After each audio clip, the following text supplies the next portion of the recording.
Deux créateurs, deux amis passionnés par Roblox. L'un, Oxyfox, 18 ans, développeur ambitieux connu pour son talent à coder. L'autre, Poulaki, plus âgé, gérant, meneur de communauté.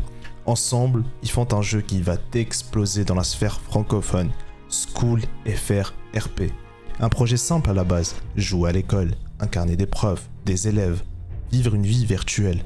Un jeu qui attire des milliers de jeunes joueurs tous les jours.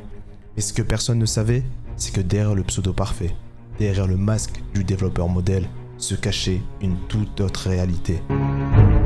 Juin 2025. Tout bascule. Le compte Discord d'Oxyfox est piraté par des tiers anonymes dont je ne cautionne pas l'action. Mais cette intrusion, aussi illégale soit-elle, va ouvrir la porte à quelque chose de bien plus grave. Sur le compte, les pirates tombent sur des messages, des conversations à caractère p***ique, des échanges avec des mineurs, des preuves, des captures, des discussions entières. Ils ne s'attendaient pas à trouver ça. Et c'est là que tout dérape. Ces messages sont transmis à un serveur concurrent de School FR RP. Et quelques jours plus tard, tout est rendu public, sur le propre serveur d'Oxyfox. L'affaire explose, les langues se délient, les témoignages pleuvent, des jeunes filles prennent la parole, racontent, montrent, partagent, des histoires qui se ressemblent, des comportements répétés, et petit à petit, l'image du jeune prodige s'effondre. Tu te dis sûrement que l'histoire s'arrête là, qu'après une telle exposition, ces gens allaient assumer, disparaître, s'excuser, et que tout redeviendrait normal, mais non. Tu connais très mal ces personnes-là. Au lieu de reconnaître les faits, leurs actes de grooming, détournement de mineurs, chantage de la part d'Oxyfox et Poulaki, ils crient au complot. Ils parlent de diffamation, de jalousie, d'un commenté orchestré par un jeu concurrent. Et là où ça devient dangereux, c'est que les plus jeunes, les plus naïfs, les plus influençables les croient. Ils voient eux des figures d'autorité. Et quand quelqu'un que t'admires te dit tout est faux, tu le crois sur parole. Mais Roblox, eux, ne vont pas rester silencieux. Vers septembre, la plateforme prend une décision radicale. School FR RP devient interdit en moins de 17 ans. Désormais, il faut une vérification d'identité avec carte officielle pour pouvoir y jouer. Une sanction rare, réservée normalement aux jeux problématiques avec du contenu choquant. Résultat, de 1000 joueurs constants, le jeu passe à 0. Une preuve, s'il en fallait une, que ce jeu était fréquenté par des mineurs. Et que c'est une catastrophe d'avoir laissé des gens comme Oxyfox et Poulaki gérer un espace pareil. Après cette chute, Oxyfox disparaît. Plus de nouvelles, plus d'activité sur son serveur, plus rien.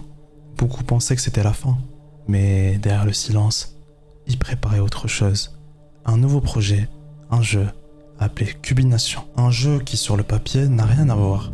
Pas de voice chat, pas de lien avec l'ancien serveur, une nouvelle image, une nouvelle réputation, mais les mêmes démons. Parce que cette fois, c'est à l'international que les choses se répètent.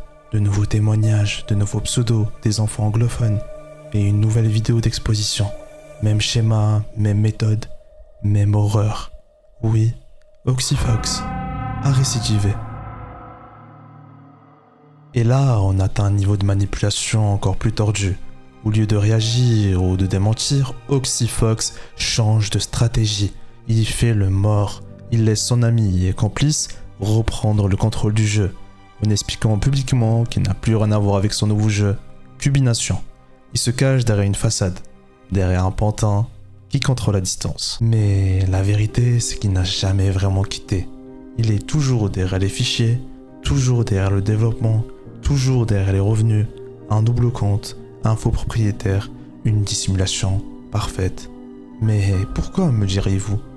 Parce qu'en agissant dans l'ombre, il peut continuer à récolter de l'argent, continuer à diriger, sans que le jeu soit sali par son nom. Et comme si l'histoire ne se répétait pas assez, il va retenter exactement la même chose avec School FR RP. Même stratégie, même manipulation, détacher son image du projet, placer un responsable fictif à la tête du serveur et relancer le jeu en contournant les sanctions de Roblox. Une opération d'effacement, effacer son nom, mais garder le pouvoir. C'est à ce moment-là qu'il faut qu'on parle sérieusement, parce que ce genre de comportement, ce n'est pas juste malsain, c'est dangereux. Des gens qui utilisent des jeux pour approcher, manipuler ou influencer des mineurs, ça existe, et ça ne doit plus exister.